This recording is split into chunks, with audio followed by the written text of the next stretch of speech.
So I'm engaging these people, and I'm saying, but I had to say her old name, because that gets me into the joke. I say, I've changed, not as much as Bruce Jenner, and then I do the actual joke. They went, no, this is my second crime. I say, she hasn't changed, right? She's always been a woman, because she's always identified as a woman, and that means she's a woman. Fine, if that's the rules, you are what you feel. If you feel you're a woman, that makes you a woman. Cool. You know, I'm not one of these bigots that think having all that done is science going too far. You know? In fact, I don't think it's going far enough. Because I've always identified as a chimp, right? Well, I am a chimp. If I say I'm a chimp, I am a chimp, you know. Pre-op, but... and don't ever dead name me. Don't ever call me Ricky Gervais again. From now on, you call me Bobo. So, I'm going to have species realignment. I'm halfway there, to be honest. I'm sort of short, with short legs and long arms. I sort of stoop like that. My back's getting hairier by the day. I've got fangs. I love nuts. Oh, I love nuts. And once, I was at the zoo, and I could tell people were looking at me, so I just started masturbating. So, I am a chimp, right? I am a chimp, if I say I'm a chimp. And so, I've got to live as a chimp for a year, then have hormones, get me all nice and hairy. That'd be lovely, right? I'm going to stay a male chimp, so I can keep all that, right? A male, heterosexual chimp, keep the same girlfriend. Jane will be happy, she loves me, she loves chimps, so, you know. And, I reckon that's got to be easier for a man to turn into a chimp. We're so close. Than for a man to turn into a woman in many ways. You know what I mean? A bit of hair and a top lip like that, as opposed to your cock and balls ripped off and a hole gouged out into... No, I'm not a doctor, but that is the gist of it. I know which one I'd rather have done. And I'm not saying I think chimps are better than women. No way. Right? Any ladies here, right? I can't see you, but to me, every single one of you is equal to a chimp. So I'm gonna have all that done. So heavy that, right? I'll do all that. I'll do all the. I'll retain the ability to speak English, like in emergencies. If I'm talking to Jane, I'm going. She's going. What is it, Bo? What is it, Bobo? You left the fucking oven on. There's a fire. What, are you telling me that if Caitlyn Jenner was being chased by a wolf, right, and there was a big fence, but she had a long pole, she'd revert, she'd be over that fucking easy. So, all that done, all that, all that, doing all that, right? I'll be legally a chimp. I'll be well, properly chimped up, right? I'll be able to use chimp toilets and everything.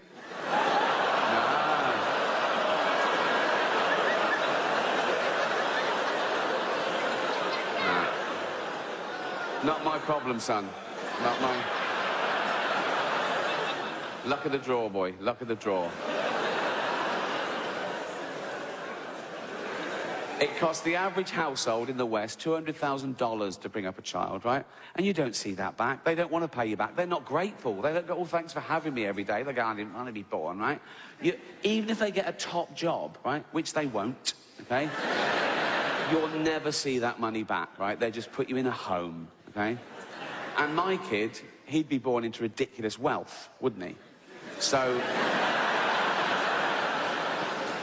he'd be a little cunt.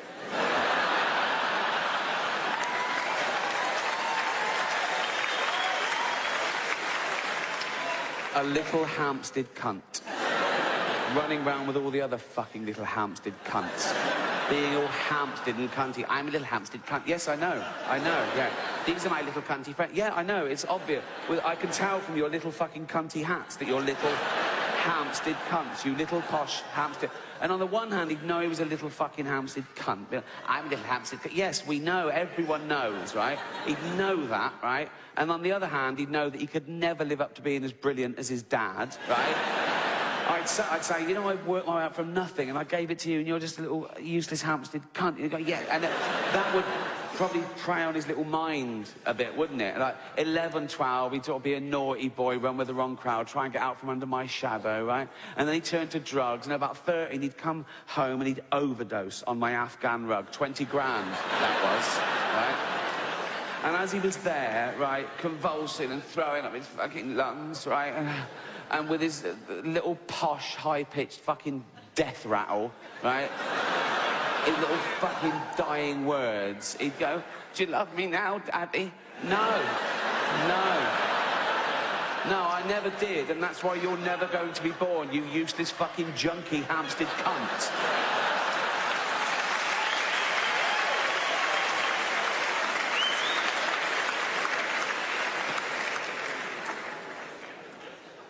And 3, I'd worry sick about him. No, I would. I've only got a cat at the moment, and I worry sick about her. I check the door 3 times when I go out, so, you know, she doesn't escape. I put food and water in every room in case the door's shut and she's peckish for 20 minutes. Right? A human baby, oh my God, the responsibility of a human life. I'd watch it sleep. You know, we've said how weak and vulnerable they are. It's like, oh my God, you perfect little thing. You, oh, flesh of my flesh. Go to sleep in your expensive cot. Oh, night, night, sleep tight. Don't let the bed bugs. Oh, dead.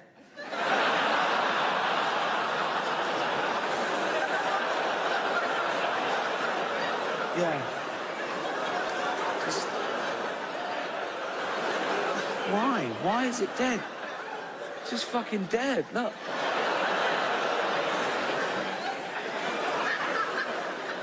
Fuck's sake.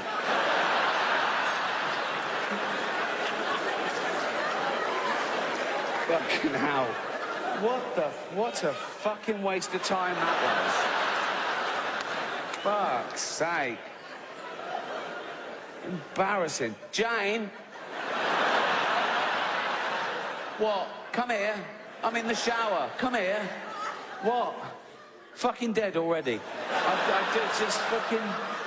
Fucking hell, Jane. You call that a baby? That is... If Jane was out, I'd have to text her, wouldn't I? What could you... Baby's dead. She'd come back, whoop, what the fuck? I'd go, yep. Forget the Pampers, lol.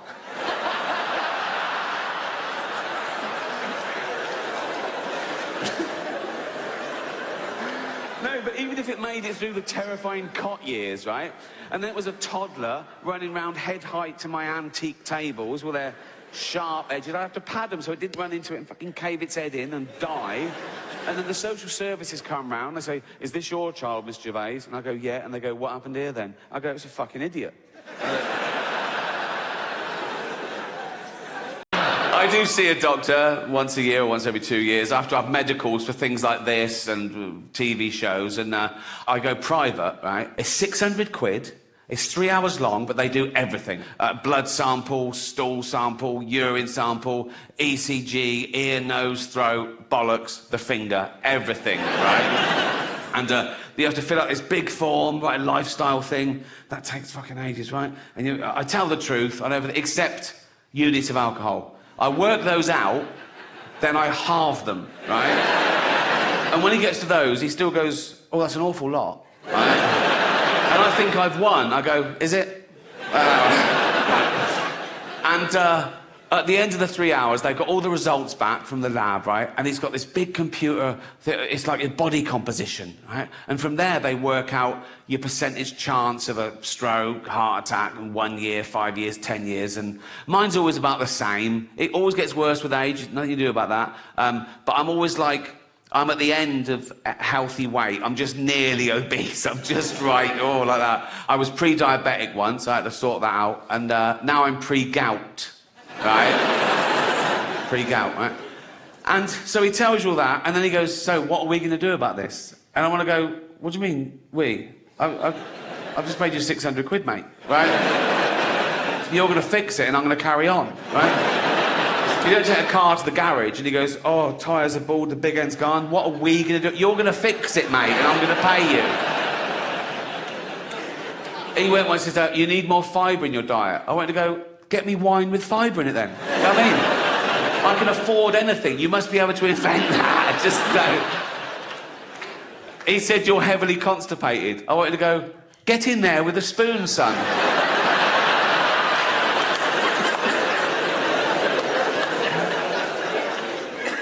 And then they always leave it right to the end. They don't even look up. They go, and can I give you a rectal exam? Which means I have to go, yes, please. I want to surprise me on the way out. Do you know what I mean? Bye. Oh, and that's fine. Thank you. Right? But there's a big build-up, right? And as they're washing their hands, they've got to say, would you like a chaperone? No. So you're going to have your finger up my arse, and now you've got a mate watching? No, just do it. And they lay you on this bench, right, on your back to start with, like pants and trousers round your ankle, knees apart like a little frog, right? And they do the balls first, right? And I'm nervous at a doctor, I'm really nervous, so I've got no balls, right? He has to dig them out like a tortoise's head, you know what I mean? It's just like a little fist of fear down there, right? And I fucking hate it. I'm like that, right? It's horrible, right?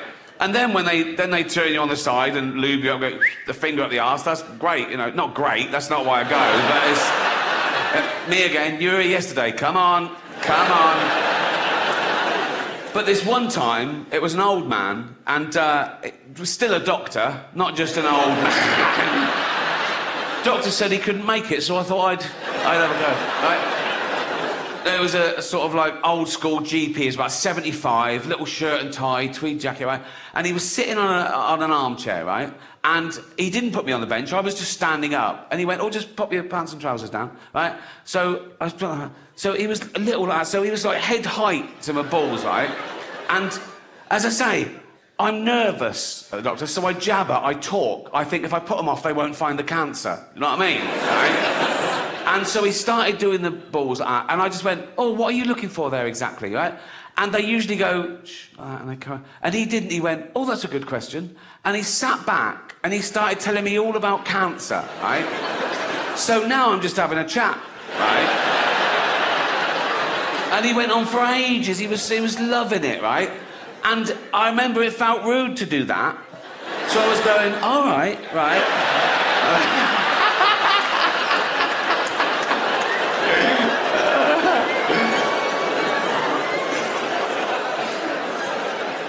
I do work out a bit.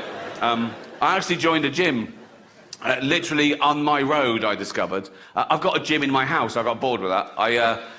But I thought, if I join a gym, if I pay in advance, like pay a year in advance, right, then I'll try and get value for money and that'll make me go. Then I remembered, oh, I'm fucking rich. You know what I mean? I could join a different gym every day for a laugh. Just go along and go, there's £2,000. They go, see you tomorrow. I go, you'll never see me again. And I go about once a month and I sort of do 10 minutes on the machines and I sort of run home like that, right? I don't use the changing rooms there. I've got a thing about changing rooms, public changing rooms. I always have. I know. I'll tell you why. I don't know if it's the same in ladies' changing rooms, but men are so proud of their offal, right? If I'm in a public place, I have a shower, right? 1 minute, towel, corner, pants on, right? There's blokes walking around naked before the shower, talking to each other, like, after the shower. There was one bloke in the shower, way too long, right? It took ages, right? And he got out, no towel, just dripping wet, just went up to the mirror and started doing his hair first. I was in there with there was just me and this really fat bloke once in the change room. I was getting changed, and he was there, and he was really big, like 350 pounds, right? And he was naked on one of those precision scales. And he was there for fucking ages, and I was looking at that, he was like that for ages. I wanted to run over and go, mate, you're never going to be an astronaut, right? It doesn't need to be this accurate. Just pop some pants on and take a fucking gram off. And I'm not having a go at fat people. I say, I'm fat, I'm overweight. Do you know why? Because I eat and drink too much. That's what does it. I don't judge fat people, I just know how they got fat. If I see a fat person, I go, well done, you know? You've eaten way more than you'll ever need, same as me, right? If I see a fat couple, I go, yeah, that works, right? But then as they're walking along, right, and you see their little fat toddlers, and you go, oh, that's not fair, right? And the mother always goes, they love cake. Of course they love cake. They're baby mammals. We're the same species as we were like 200,000 years ago. We've got a hunter-gatherer brain, right? All this affluence is so much faster than our human biology. So when you get one of those cakes from the supermarket that's packed with fats and sugar, your brain goes, fucking hell, that's amazing. Keep eating that, there might not be food tomorrow. But there will be food tomorrow. the fridge is full and your mum's on the phone to Ocado. You know what I mean? And now there's even a stigma. Like, doctors get in trouble for saying to someone, you're overweight or obese. They go, no, that's a political thing. No, it's like fat shaming. It's not fat. You don't get cancer shaming. He's trying to save your life, right? There was a school that tried to ban the word obese because they said it was derogatory to, I don't know what to call them,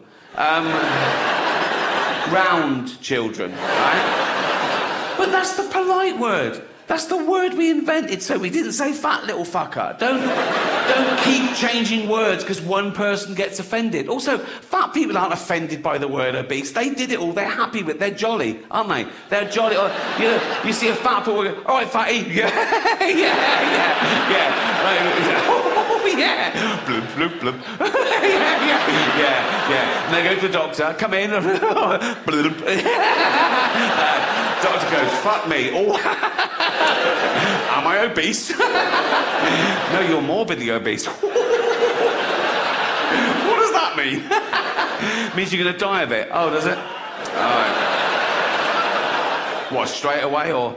No. You've got diabetes, so you'll have your legs amputated soon. And then if you carry on, you'll die later of like stroke and respiratory heart failure. So, all right. Is there anything I can do? Oh, yeah, of course there is. You could start working out and eat healthy, you'll be right as rain. Oh, right. But you won't, will you? No. And I feel sorry for them, even though it's their fault. When you see one of those documentaries on telly, like the 600-pound man or something, and he's being winched out of his house to go to hospital, right? If you're dangling from a crane, right?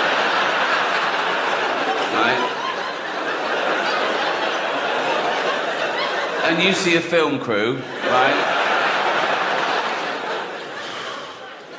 You know you fucked it.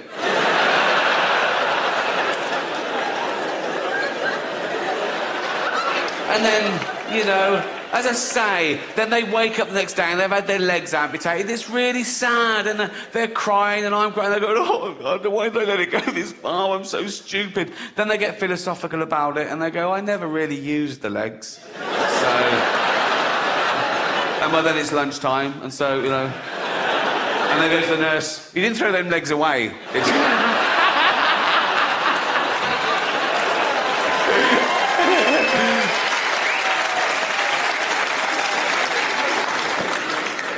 Guys, do you ever act more working class around builders?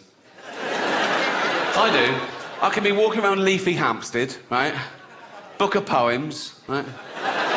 Scarf, right? Just humming Brahms, right? And if some scaffolders go, Ricky, I go, all right, you can't say doing, boys. Like that. And I tell you why I try and impress them. I've always been fascinated with human behaviour, right? But as I said at the beginning, we're the only species that allows the universe to understand itself. But we see all nature through our eyes, so it all comes back to us. Why are we here? What makes us? Is it our genetics or the environment? The old nature versus nurture argument. The psychologist Piaget was once asked, what's more important for the intellect of a person, nature or nurture? And he famously replied, what's more important for the area of a field, length or width? All right, mate, if you don't know the answer, just fucking... But psychology, psychiatry, neuroscience, it's still in its infancy.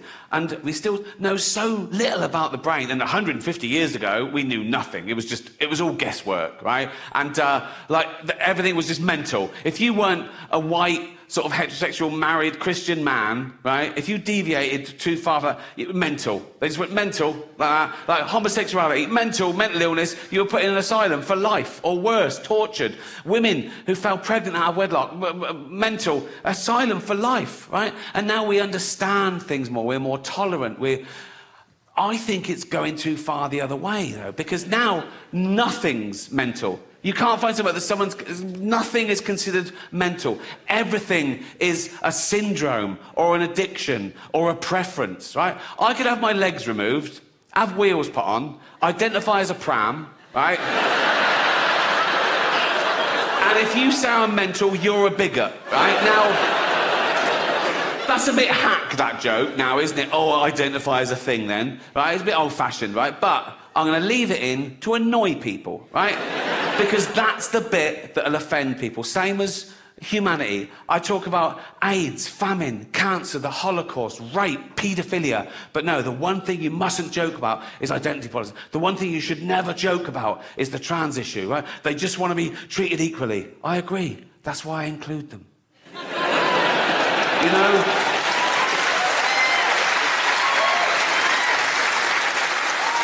But they know I'm joking about all the other stuff, but they go, no, he must mean that, right? Like a joke is a window to the comedian's true soul. That's just not the case. I'll take on any view to make the joke funniest. I'll pretend to be right-wing. I'll pretend to be left-wing. I'll pretend to be clever. I'll pretend to be stupid. Whatever makes the joke funnier without prejudice. Okay, full disclosure, in real life, of course I support trans rights. I support all human rights, and trans rights are human rights, you know?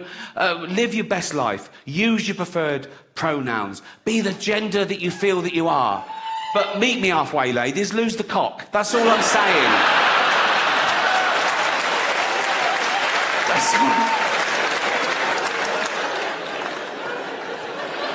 And it's mad to think joking about something means you're anti it. Like, I made a joke about self-ID. In fact, I wish self-ID had been around when I was a kid. I'd have used it to get shit. I'd have gone to my mum, Mum, I'm trans. She'd have gone, what? I'd have gone, I'm either trans or I need a new bike. Right? She'd have gone, you need a new bike. So new, in fact, it's still evolving. I've got bits tonight I haven't done before, right? If I had lib, I haven't even thought it before.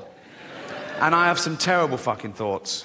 But you can't help that, can you? You can't choose your thoughts. They just appear. It's too late. You have a thought, and it goes, I'm a thought.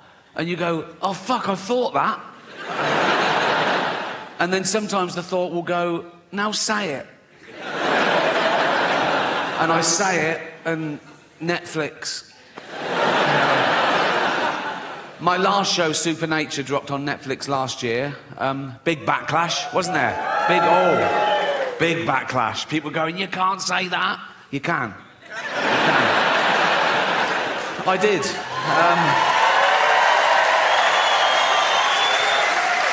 Yeah.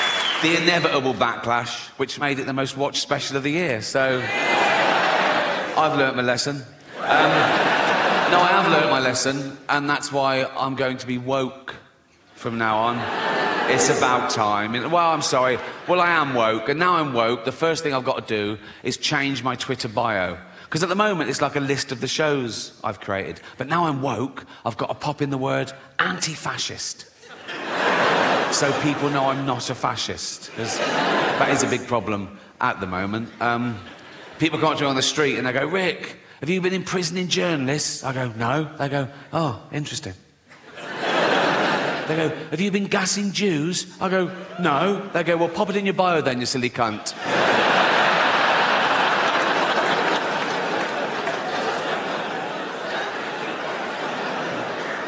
So, yeah, I'm not a fascist. It's an odd thing to just declare, isn't it, that you're not a fascist? We assume, don't we? You wouldn't go up to someone on the street and do that, would you? And go say, oh, by the way, I'm not a fascist. You know, it's like they protest too much. It's like going into a school and going, I'm not a pedo, so just forget I even mentioned it. So these kids are safe running around me. They can run around naked for all I care. I'm not a pedo. So, of course, the word fascist has changed. Traditionally, the word fascist meant a member of a far-right authoritarian regime that uses militarism and violence to suppress individual rights. Now, the word fascist can mean liked a Joe Rogan tweet.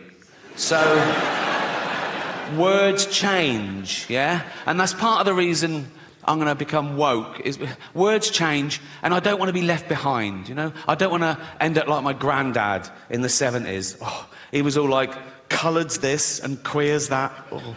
Although the word queer is all right again now. So if you wait long enough, it just goes full circle. Just be patient is my... So yeah, you can use the word queer. You still can't use it as a noun, only as an adjective. You can't go up to someone and go, you're a queer, but you can go, hear about Darren? He's queer now. if Darren is definitely bent,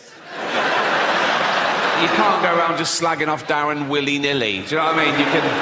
You can get sued in this country for saying someone's gay if they're not, you know, which is a homophobic law, because you can't be sued the other way around. You can't be sued for saying someone's not gay if they are, which seems unfair, doesn't it? Like, I could go up to Britain's biggest gay and go, all right, Alton, all right, and he'd love that, he'd fucking love that. If that's your game, you want to be top of the pile, so to speak, right? I go, all right, Alton. You go, yeah. I go, ha, ha, ha, ha, ha, ha, you're not a gay. He go, I bloody am. He go, I'm going to sue you. I go, you can't. You can't. He go, but know that I am gay. I go, I don't believe you are. He go, well, come on with me and see the shit I do if you don't believe me.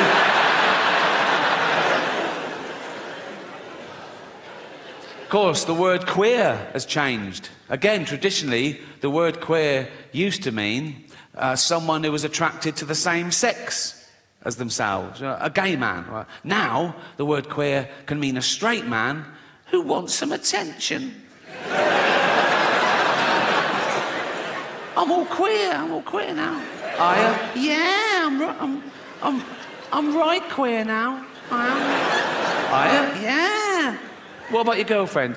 Yeah, she's queer and all. We're just two queers queering each other up.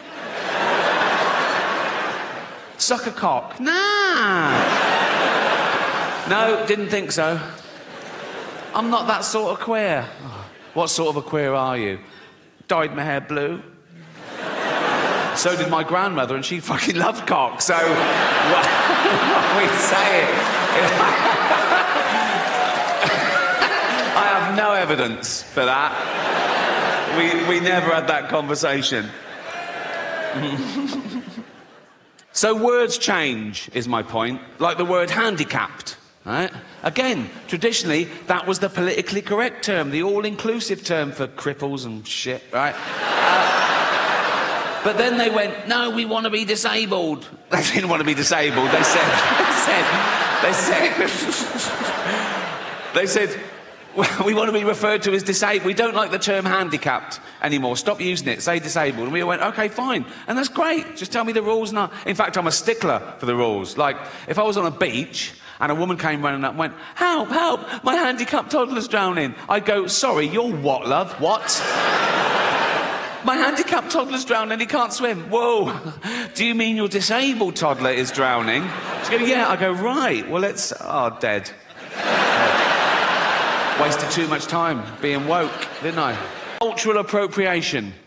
Have you heard of that? Cultural appropriation. The latest no-no. Now, again, in my day, it was considered a good thing to swap ideas with other cultures, with other nations, to share things with other races, to assimilate. It was the opposite of racist. Now it's racist. Gwen Stefani got in trouble in her last video because she had her blonde hair in dreadlocks. People go, no, black people invented dreadlocks, you can't have them, you're white, that's racist. Jamie Oliver got in trouble when he put out authentic jerk chicken recipe. People go, no, black people invented that, you can't have it, you're white, that's racist. Now, black people, they use the N-word, don't they? We invented that.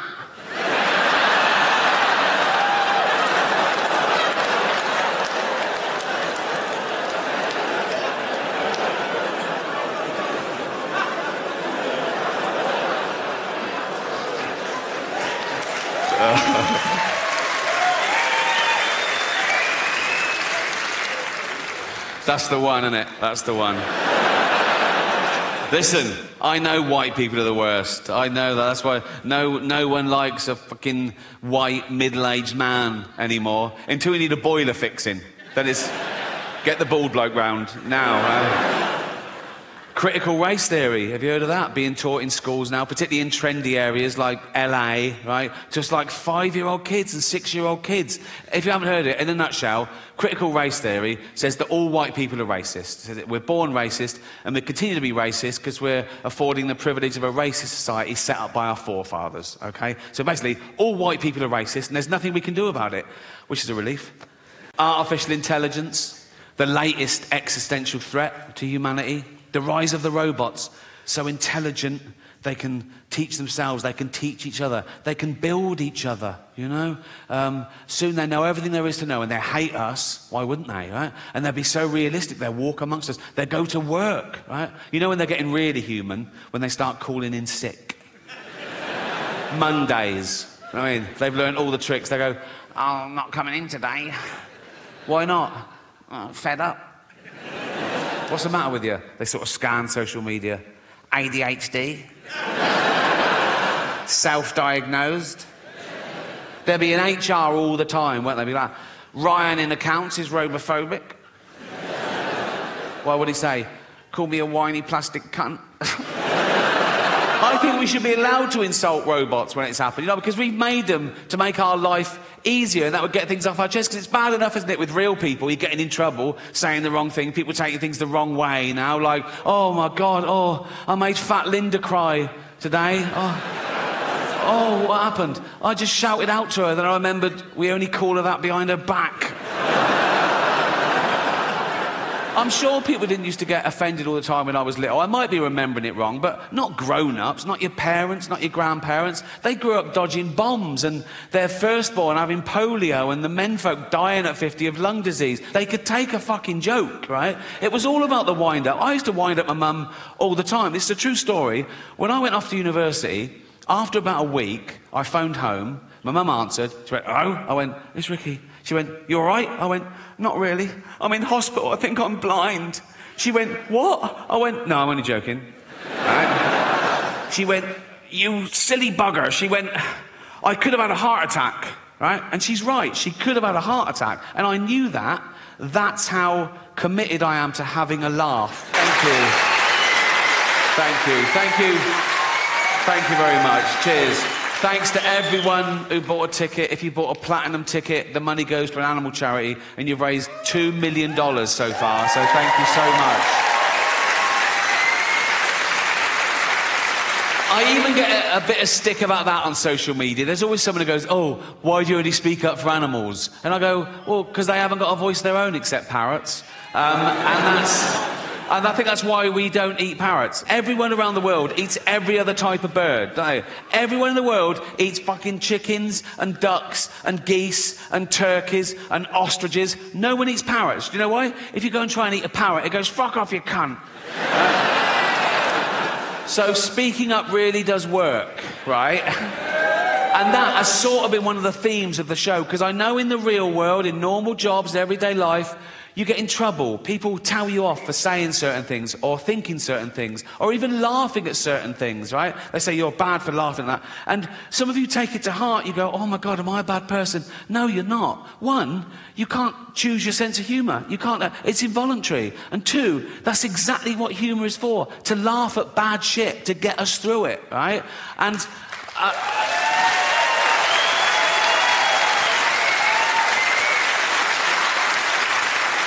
we've established you can't even choose your own thoughts. How often have you been on a train station and you suddenly thought, what if I just pushed that bloke?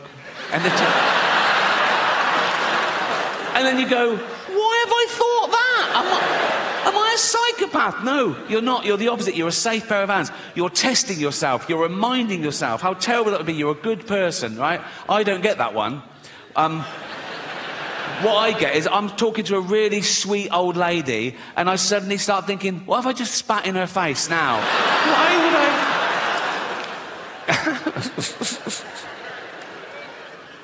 I? Another theme of the show has been words change and I'm woke, haha. But here's the irony.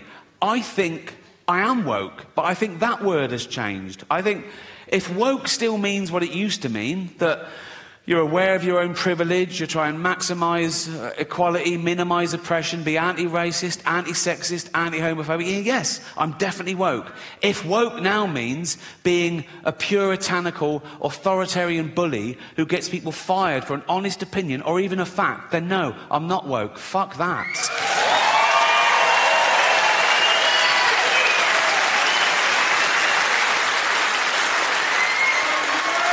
But here's the deal. To each their own, laugh at whatever you find funny. All laughter's good and you're amazing. Good night. I don't know why I called it that. I'm not a big fan. I prefer dogs, obviously. Dogs are better people than people, aren't they? They're amazing dogs. They're our best friends. They guard us. They guide us. There's medical detection dogs that can smell if you've got, like, AIDS. I'm not a doctor, but their noses are like 1,000 times more sensitive than ours. So they sort of go, "Poor, you're well HIV." Fuck, you know. And you go, "You can smell AIDS on someone." Yeah. Yeah. Then why didn't you smell it on the bloke I brought home last night then, you fucking idiot? They did the first 3 billion years by themselves, evolution and all that. And then we got involved and we did a bit of selective breeding, you know, getting them how we wanted them to do jobs for us, you know, a bit more of that, a bit stronger, faster, whatever. And they're great at the jobs they're bred to do, and they love the job they're bred to do because they're genetically hardwired to love that behaviour anyway. Although the Rhodesian Ridgeback was bred to hunt lions, and I can't help but think that was a little bit of a shock to it when it found out. So we did all the breeding, all the different pedigrees, all thousands, all the miles around, a big passing out parade. There's a bloke in a square with a white coat and a clipboard, and he goes, "Right, dogs." And they all go, What? Who wants to know what jobs they've got? We all do. Right. Okay, Labradors. Yeah? Do you like carefully bringing back dead ducks? Yeah. That's your job. Amazing. That is amazing. That is my favourite job. That is my favourite job. Jack Russells. Yeah. Do you like shooting down rabbit holes after... Yeah. That's your job. Fucking hell. Best day ever. Best day ever. Miniature poodles. Yeah. Do you like being carried around by elderly homosexuals? Yeah. That's your job. That's your job.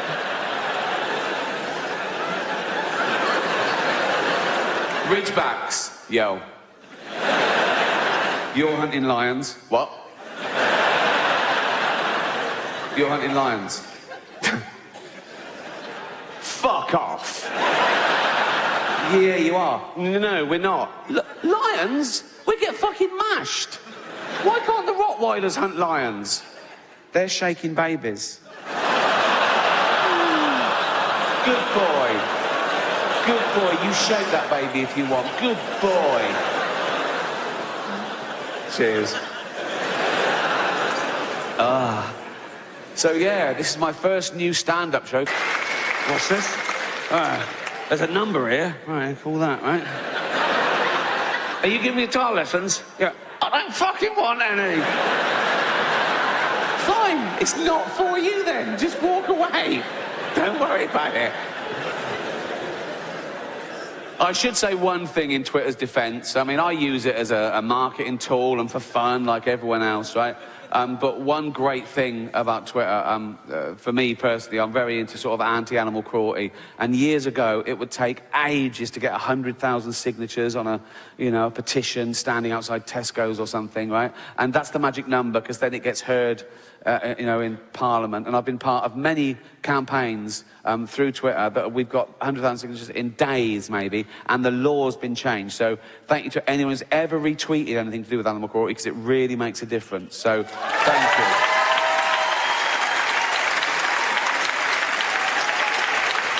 But even something as, like, clear and distinct as animal cruelty, right? You think, no one's going to argue with that, are they? Yes, they will, right? They just want to be heard, right? I'll tweet something about, a bull being tortured in a bull ring, right, for entertainment, and I say, ban bullfighting. Someone always says, what about the kids in Syria? What? Well, I'm not giving you a choice. I'm not... you can do both. I'm not saying throw that kid back in the hole, there's a bull here, right? You can... And there's one thing that I didn't want in my head, but it exists, so we got to deal with it now, that I found out through Twitter. There's a thing called the Yulin Dog Meat Festival in China every year, and it's horrendous. And we send people with money to buy the dogs to bring them back, but it's a drop in the ocean. They eat tens of thousands over this weekend. And I tweet the details why it's so horrendous in the petition. People don't really read it. It's a knee-jerk. People say, racist. I go, what? They go, well, we eat pigs and cows in the West. Yeah, we do. I don't, but yeah, I used to, right? Sure. And you're right, yeah. A pig is worth as much as a dog. A cow is worth as much as a dog. It's not about the species. It's what they do to these poor dogs. And what they do is they torture the dogs first because they think it makes the meat taste better. They beat them. They blowtorch them. They even skin them alive. And I saw this picture on Twitter of this opening of this ceremony.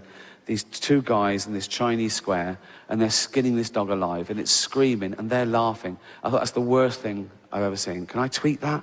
I thought, yeah, I've got to. So I tweeted the picture with a petition, and I just said, one beautiful creature and two ugly cunts skinning it alive, right? And it took off, loads of retweets, and it made the press. I got one tweet back from a woman that said, is that language necessary?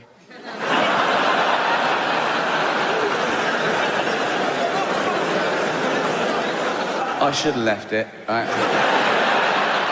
But I was incensed. I said, you're more offended by a word than by an animal being tortured to death. She said, I just hate the C word. I definitely should have left it. I sent back, people who hate the C word would hear it a lot less if they didn't go around acting like such cunts. But I'm optimistic. I am. I think people care about the planet deep down. I think just that most people on the planet don't realise that most people on the planet are destroying the planet. Most people don't realise that in my lifetime, we've wiped out 70% of all animal populations. And what's left en masse on the earth of animals is 36% human, 60% farm animals just to feed humans, and 4% wild now. People don't realise that we have to tear down entire rainforests, the lungs of the earth, just to grow grain, to feed these cows, to feed us. We steal grain from third world countries because they want hard currency. They can't even feed their own people. We take their grain, feed our cattle. Meat eaters. If you eat meat every day, if you gave up one day a week, we'd feed another 100 million people. But I think people care. It's out of sight, out of mind. Think of the animal that most people know, their dog. They love their dog. They wouldn't let anyone hurt their dog. And a dog is a cow, is a sheep, is a deer. People love their dog so much, they won't even watch a fictional thing where a dog gets hurt. And I get that. There's a website, it's a real website. It's called doesthedogdie.com, right?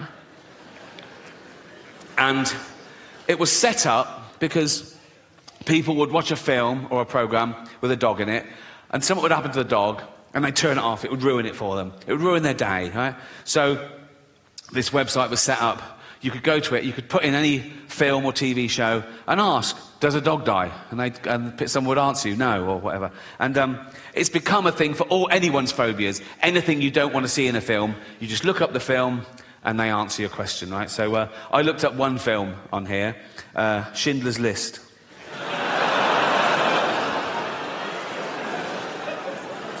Absolutely real. Schindler's List, doesthedogdie.com, right?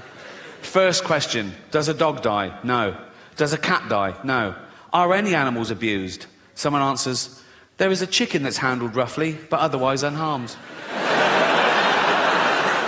Now, I love animals more than anyone I know, but if I was Jewish, I'd be slightly offended by this avenue of questioning. Imagine that in real life. Imagine someone says, oh, yeah, my grandparents were murdered by the Nazis. You go, oh, what happened? Oh, they were dragged from their house and sent to the gas chamber. Oh, was a chicken hurt? What? But as I say, it's become, you can ask any question about anything. Someone says, is there child abuse? Is teeth damaged? Is there a hanging? Does someone struggle to breathe? Yeah. Well, yeah, yes. Someone says, does someone fall downstairs? Who's scared of slapstick? It's like... Anyway, so this website was founded in 2010, so it's run about 13 years, right? And the later questions start reflecting the times we live in now, and they get more and more fragile and narcissistic. These questions were asked this year. Check it out. Schindler's List, right? Someone says, are there any fat jokes? Would that make this worse? Well, imagine the real thing. Imagine I'm in a concentration camp, right? I'm naked, everyone around me is naked. We've got a commandant herding us towards a gas chamber, and he goes, move it, fatty, right? And I go, rude.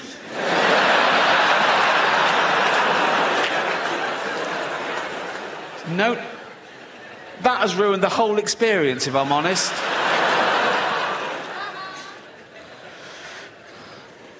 Someone asks, is there hate speech? Yeah, there is. Suck it up, Buttercup.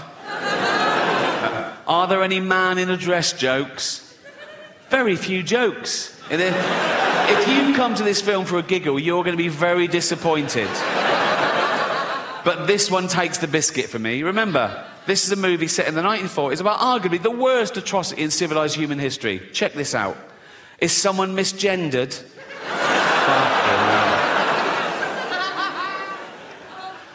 This is quite sweet. Is there any anti-Semitism? Yeah. This is pretty much the mother load, right? Forget Kanye. This is off the fucking charts. Don't do that when you're talking about this. Fuck's sake. I was doing the graph. I was doing like that. This is off the charts. That's... Wouldn't things have been different if that was Hitler's salute? The whole thing would have been... He goes like, it's Hitler. Like, oh, yeah. This is interesting. Does it have a sad ending? Right? Someone says yes, and then someone else says no. And I thought about it. No, but then I remembered, if you've seen the film, if you remember, when the story sort of ends, Spielberg then tacks on a real bit of footage where he gets real-life descendants of people murdered in the Holocaust, and he films them coming into a Jewish cemetery, and they each leave a stone on the grave to represent their family members that were murdered, and it builds up, and it's very moving. And so I think I get the ambiguity. Does it have a sad ending? Yes, in the sense that 6 million Jews pointlessly lost their life, but no, in the sense there was still enough left over to build a little rockery. So...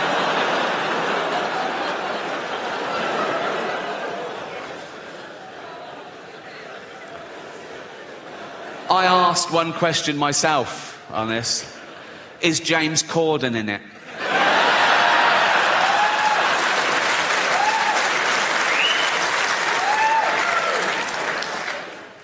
I did look at one other film briefly, Titanic, right? And it's got all the same sort of questions. And the one where it goes, are any animals harmed? Someone answers, there were no explicit scenes of animals being harmed, but Rose did have a goldfish, which probably didn't make it. I think the goldfish in the bowl on the sideboard when the boat hits the iceberg, and he's all like that, right? And people are running around going, we're going in the water. And he's all smug then, and he's going, don't worry about it. Oh, no, not water. Oh. Then he gets in the sea and he goes, it's very salty, isn't it? It's very salty.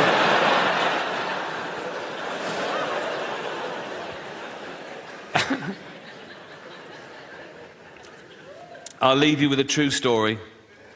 It's still on the theme of does the dog die? When I was 7 years old, my mum took me to the cinema to see a film called Old Yeller. Beautiful film, yeah, made in the late 50s and sort of set in the Wild West on this homestead. And it's about a kid who adopts this little junkyard dog, and he calls him Old Yeller, and they grow up together. And it's a buddy movie. It's a love story between this kid and this dog. And eventually, when the dog's big and, you know, he protects this kid in the wild, he fights a cougar and a bear and a wolf or whatever. But towards the end of the film, the kid's about 13, maybe. It takes a dark turn. I remember the kid sort of looking at Old Yeller, who's locked in the barn, and the mother's suspicious, right? And she goes, is it Old Yeller all right? Yeah, he's fine, he's fine. But the kid knows that he's been bitten, right? And soon, Old Yeller starts foaming at the mouth and, getting aggressive. And the mother turns up with a gun, and the kid goes, no. And she goes, you know we've got to do it, boy. He goes, yeah, but he's my dog, I'll do it. And he shoots his own dog. And I was like in floods for like a year, right? Anyway, fast forward, right, a few years ago, I was on tour, I was on a train, and I get a text from Jane, and she says, I'm finally watching Old Yeller. And I sent back, enjoy, right? I didn't think, right? 20 minutes later, I get a text. Nothing happens to that dog, does it?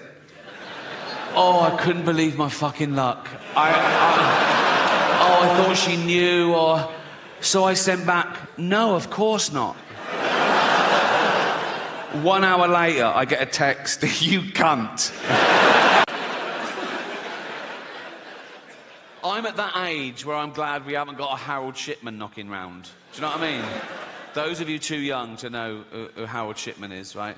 He is our most prolific serial killer, right? He killed 300 people. He killed old people. That's my point. He'd have his eye on me, go, oh, give him a few more years. And he was a doctor, right? But the reason you haven't heard of him, right, is because he never appears in those lists of the worst serial killers. And he was like one of the worst ever, but he didn't act like a serial killer, right? He was a GP, he was old school, he had a little shirt and tie, little tweed jacket, little beard, little glasses, he'd do house visits, he'd go around to see Edna, 85, you all right, Edna? Yeah. Do you want a cup of tea? Yes, please. And he'd make Edna a lovely cup of tea, right? Then he'd just put her in a lethal amount of opioids, right? And he'd just give Edna the tea and watch her drink it and fall asleep and die. And that was it. He didn't even masturbate. You know, yes, it is a waste, sir, yeah.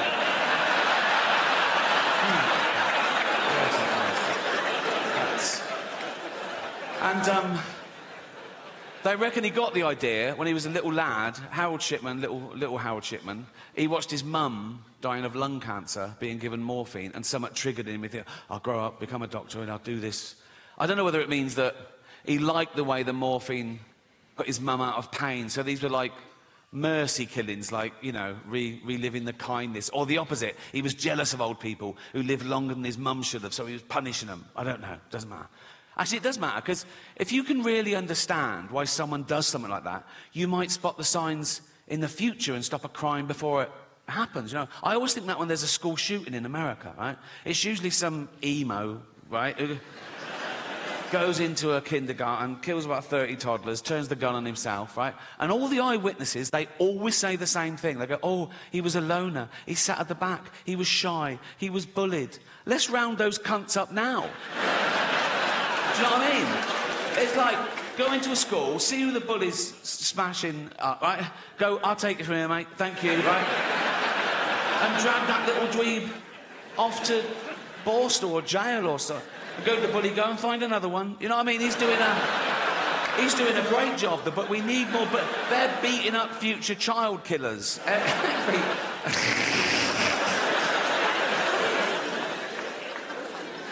You get obsessed with crime and punishment as you get older. I've always been pretty interested. I studied philosophy at university, and a big part of that is morality. And I've always been against the death penalty. Right? I was a young liberal, and I was really anti the death penalty. And now I'm an old liberal. And I'm still anti the death penalty, but now I love it when someone gets killed doing something they shouldn't at the time. Like, you see a bloke in Brazil, a hostage video, he's got a young girl, he's got a gun to her head, and he goes, you won't take me alive, copper. And then the marksman just takes out his brainstem. Oh, I love that. Pause, rewind, all right? Or when a bullfighter gets gored to death. That is my favourite, right? Particularly when the horn goes up the arse. That, I call that a hole in Juan. Thank you. Or those videos coming out of lawless New York. You see them on Instagram and YouTube. It's someone with an iPhone. He's got someone, right, he's knocking over this little convenience store. He's got a fucking hoodie and a knife, and he's nicking all the booze. He doesn't care he's being filmed. He's going to get away with it. He's going to get away with it. Then, from behind the counter, comes a little 70-year-old Korean man who batters him to death with a broom. I fucking love that. I can't wait to be a 70-year-old vigilante. Just walking round Hampstead with a walking stick. Oh, but it's a sword. I paint it white as well to look even more vulnerable, right? Wear dark glasses. I'd see a gang of youths. I'd go over to them and go, so, excuse me, guys, do you know where the Nike store is? I want to buy some Air Jordans with all this cash. And as they go for it, you little fucking cunts.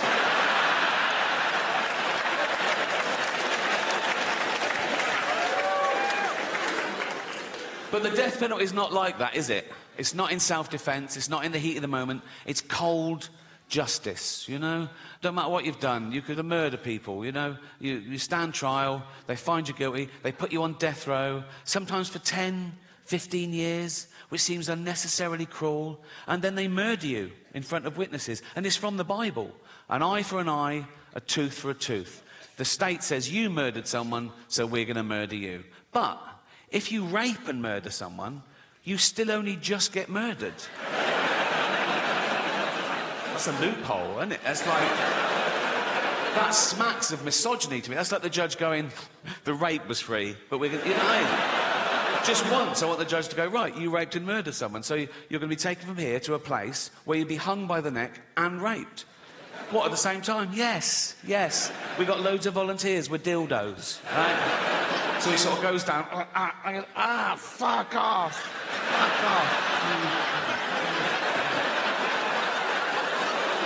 Okay, he's dead. Yeah, I know.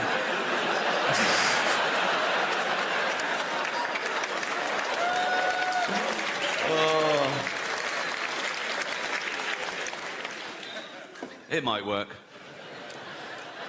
But the longer you live, the grumpier you'll get. It's not just going to happen to me, it's going to happen to all of you. Because the longer you live, the more shit you see. And you go, oh, fuck, this again, right? And the more burden you carry.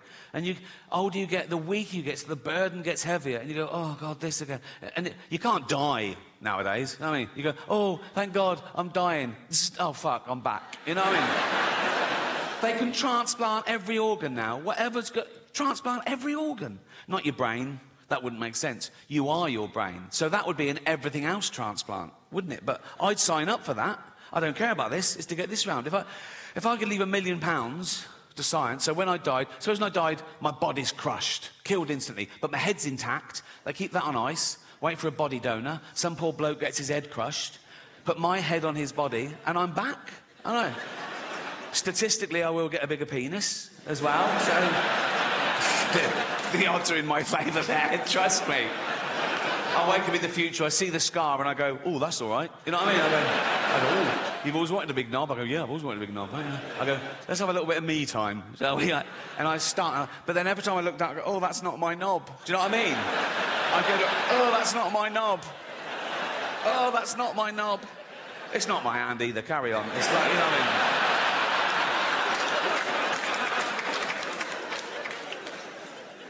I was doing an interview a while ago.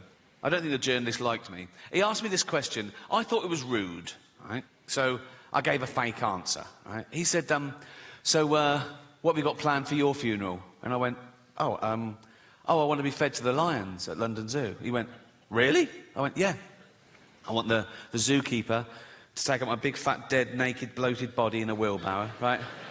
Just dump it in the lion's den, doof, like that. Loads of tourists going, is that the bloke from The Office? Like that, right? And then 2 big lions come out and just start eating me. And lions, they start with the soft bits of the body to get inside to the rib cage. So they'd probably get a testicle each, wouldn't they? Because that'd be the easiest of it. By then, my testicles would be about a yard apart, so that'd be easy. They just start eating towards me. Like Lady and the Tramp, really romantic. So I said that as a joke, but he totally believed me. So much so that when he was writing up the article, he called London Zoo and asked them if that would be allowed, and they said, no, of course not, right? So when the article came out, the headline was, London Zoo refused Ricky's request to be fed to lions. Like I'm a fucking psychopath. My point is, you can't worry about what happens after you die. Don't live your life, let someone else worry about it. You're dead, you've done your bit, right? I know some people who really are stressed about what happens after they die, some religious people, and they believe in heaven and hell and all that. So now they're getting a bit, oh, have I been good enough? I mean, great, heaven's great, but hell, oh my God, what if I go to hell? And I go, there's no hell. It's made up to frighten kids. Like, my favourite horror film of all time is still the original Exorcist, right? First time I saw it on VHS, right? I was blown away. I watched it again straight away. I loved it, right? And there's a bit in that that's meant to be the really poignant bit. And I laughed the first time I saw it because it was the idea of the devil being this crass and childish. You know the bit. So, the little girl's possessed by the devil, and they're doing an exorcism, and they're throwing holy water on it. She's hissing, right? They're going, the power of Christ compels you. The power of Christ compels you. And at one point, the devil makes the little girl turn her head round, and he makes her say, your mother sucks cocks in hell. Right? And the bloke, she said, he's devastated. He's like, because he's thinking, oh, no, that's the real devil. So he knows, so it's true, my poor mother sucking cocks in hell, right? if scientists actually found the devil, I was wrong. There isn't it. They found the devil, they tested him, it was peer-reviewed, it won the Nobel Prize for fucking everything, because it'd be the greatest discovery of all time, right? And I'd look at the science, I'd be mind-blown, but I'd go, well, you've got to follow the science. So, you know, yeah, I believe in the devil. I wouldn't even be belief, it would be knowledge. I'd want to meet him. If the devil actually existed, I'd want to see it for my... As long as I was safe, I don't know what makes you safe from the devil. But if he existed, we'd find out, wouldn't we? We'd, like, vampires live forever, but now we know a bit of garlic really fucks them up. So we discover something, like if you put a devil in a cage with a sprig of parsley on top, he's weak or something, right? And I'd meet the devil, right? And I go for an order, and I go, he'd be there. I go, are you the devil? He'd go, yeah, right? And then he tried to hurt my feelings. And that was his best shot.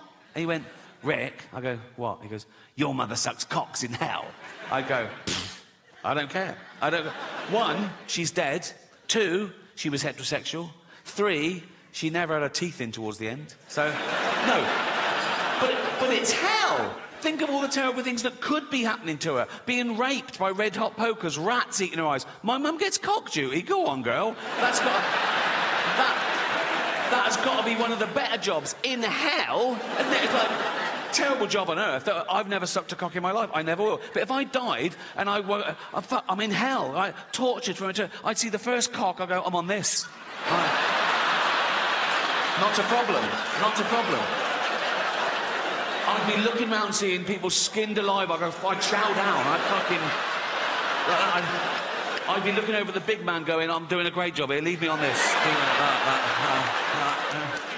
And there's the devil with a clipboard looking a bit confused. No one's ever gone straight for the cock. But he goes, OK, carry on. I go, hello. Hello. How you doing? Great. Thank you. Wow. Oh, calm down. Shut the fuck up. Thank you. What a lovely welcome. Just for that, I'm going to try my hardest tonight. I know what you're thinking. You're thinking, Rick, relax. We've already had our money's worth just seeing you. What? You're a legend. Shut up. Why is he... I'm not a god. Why is that? I'm just an ordinary guy, you know, going around talking to people. Sort of like Jesus. In a way, but better. Well, I've actually turned up, so...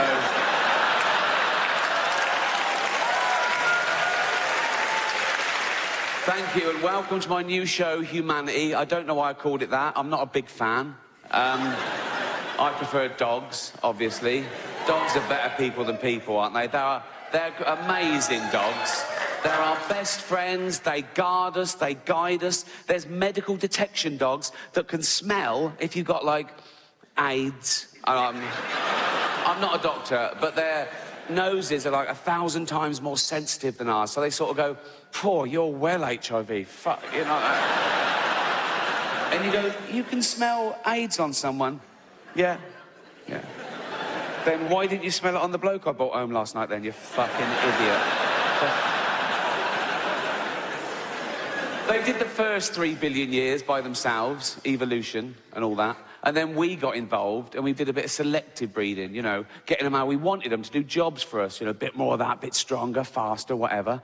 And they're great at the jobs they're bred to do, and they love the job they're bred to do because they're genetically hardwired to love that behaviour anyway. Although the Rhodesian Ridgeback was bred to hunt lions, and I can't help but think that was a little bit of a shock to it when it found out. So we did all the breeding, all the different pedigrees, all miles around, a big passing out parade. There's a bloke in a square with a white coat and a clipboard, and he goes, right, dogs. And they all go, what? Who wants to know what jobs they've got? We all do. Right. OK, Labradors. Yeah? Do you like carefully bringing back dead ducks? Yeah. That's your job. Amazing. That is amazing. That is my favourite job. That is my favourite job. Jack Russells. Yeah. Do you like shooting down rabbit holes after... Yeah. That's your job. Fucking hell. Best day ever. Best day ever. Miniature poodles. Yeah. Do you like being carried around by elderly homosexuals? Yeah. That's your job. That's your job.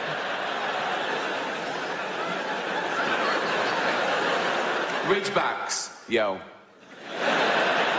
You're hunting lions. What? You're hunting lions. Fuck off. Yeah, you are. No, we're not. Lions? We get fucking mashed. Why can't the Rottweilers hunt lions? They're shaking babies. Good boy. Good boy. You shake that baby if you want. Good boy. Cheers. So yeah, this is my first new stand-up show for 7 years, if you don't count the Golden Globes. Which you shouldn't. The Golden Globes, very different. Oh, God, different vibe. 200 million people watching around the world. And it's live, you know, big thrill.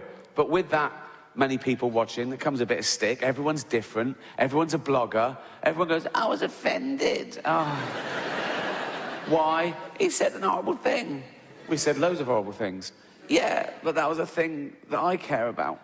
And that's the thing about offence, isn't it? It's about feelings, and feelings are personal. I don't care about the so-called backlash, you know, comedian in hot water. Ooh, you know.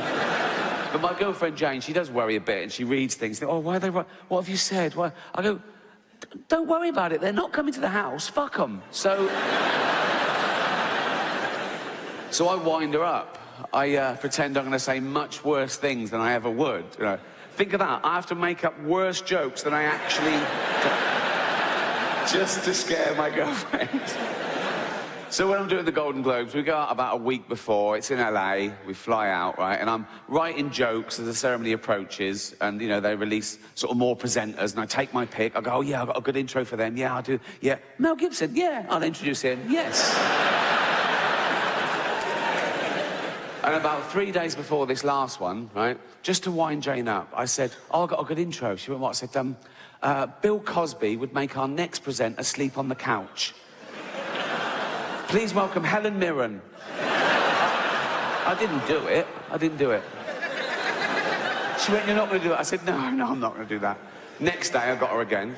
I said, is this too much then? I said, not even Bill Cosby carries enough tranquilizer to bring down this next magnificent beast. Please welcome Melissa McCarthy. I didn't do it. I'd never tell a joke like that. It's horrible. I was just doing it to annoy Jane. I'd never even think of that. So don't... Even on the day, on the way to the red carpet, we're in the limo, just to wind her up, I said, oh, I'm going to start off with a funny little one-liner, just an old-fashioned joke. She went, oh, what? I said, what did the deaf, dumb and blind orphan get for Christmas? And Jane went, I don't know. I said, cancer.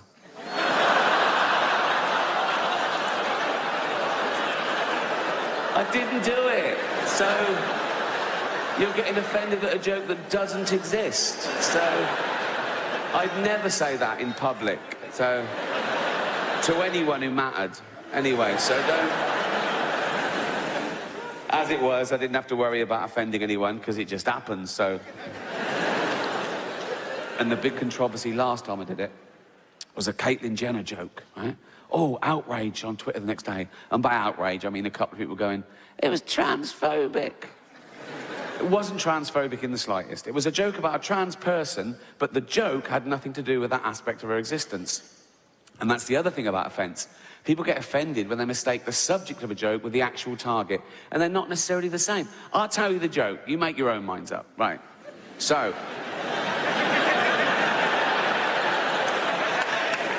It's live, so they go, and now your host for the 68th Annual Golden Globe Awards, please welcome Ricky Gervais. They go, and they're all clapping, all the actors are looking up, smiling at me nervously. It's brilliant, right? So I just go, relax, I'm going to be nice tonight. I've changed. Not as much as Bruce Jenner, obviously.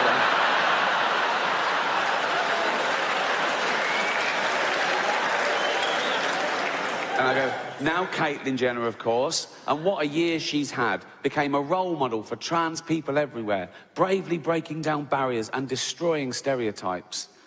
She didn't do a lot for women drivers, right? So That's a clever joke, and I'll tell you why, right?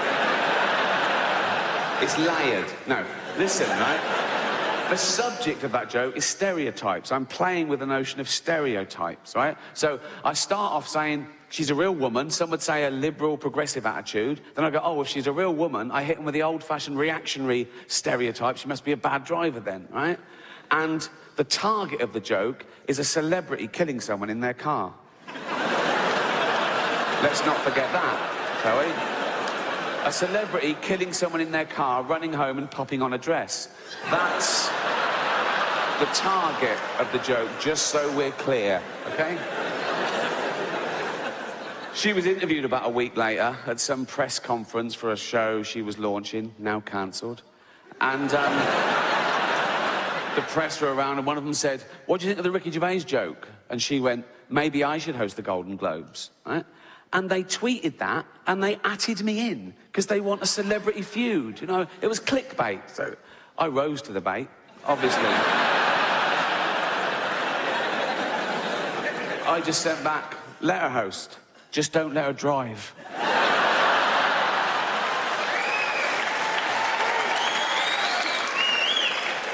Another website that was in the room, Entertainment Weekly, they tweeted a different headline, and they atted me in as well. And their headline was, Caitlin finally breaks silence over Ricky Gervais. I just sent back, at last. She always breaks too late. Bring it on.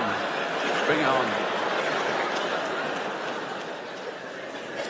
But I'm a considered comedian. I like my jokes to be accurate and my targets to be fair. So I was engaging these people. I was saying, why is it transphobic? And they were saying, it's about a trans person. I said, well, that's ridiculous. That's like saying a joke about Bill Cosby is automatically racist. It depends on the joke. But I was talking to them, I'm willing to learn, and I found out my crime was that I dead-named her. Now, I'd never heard that term, you know, before a day after the Golden Globes, and that was saying her old name, and even acknowledging that she used to be a man. But she did.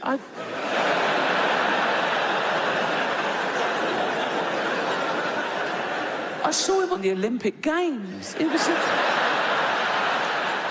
decathlete. It was in everything. He was all over the place. Shot put and pole vault. He won a medal. He was famous. He was on telly all the time. But, you know, a big, famous man with a huge... I don't know, but I mean, I'm guessing he probably... He's a big... But I've learned my lesson. Now, I'd never dead name her now. Now I know it's wrong. I'd never dead name her now. But, like, years ago... when, you know, she was a man. No, because years ago, I'm saying, right, and she went to the doctor, right, and knocked on the door, and the doctor went, come in. This is years ago. I'm saying, I'd never dead name her now, but this is like a flashback before anyone... Do you know what So, like, come in, and he went, hello, Bruce Jenner, because that was his name then. The doctor, you know, this was years ago, and the doctor went, oh, I'm Bruce Jenner, you big old... How you doing, boy, you fucker? How you doing? You big old lump. Oh, how you doing, boy? Come here, you fucker. How you doing, Brucey boy? You all right? Right? And Bruce Jenner, because that was his name, this is years ago, right? So Bruce Jenner went, yeah, not too bad, doctor, yeah. Not too bad, right?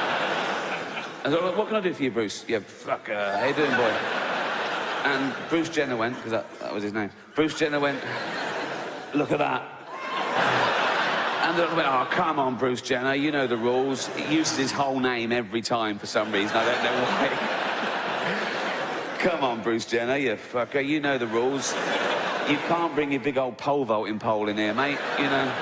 And Bruce Jenner went, no, that's not my pole vaulting pole, that's my enormous penis.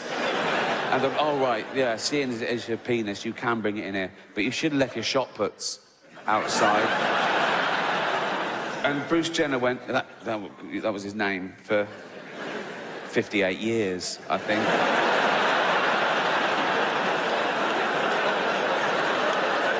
He went, no, they're not my shot puts, they're my enormous testicles. That's where I keep my testosterone and my spunk and shit, right? And the doctor went, oh, yeah, that makes perfect... I'm a medical man, and that you're a big bloke... Oh, you fucker. How you doing, boy? You're a big... You're big... And you would have a big old cock and balls. They're beautiful. They're a bit familiar. And I go, no, but you must be very proud of them, Bruce. Bruce Jenner went, oh, this is going to surprise you, Doctor. I want to get rid of them. And the doctor went, what? Why? Ah, they get in the way. Get in the way of what? Fucking driving, for one thing.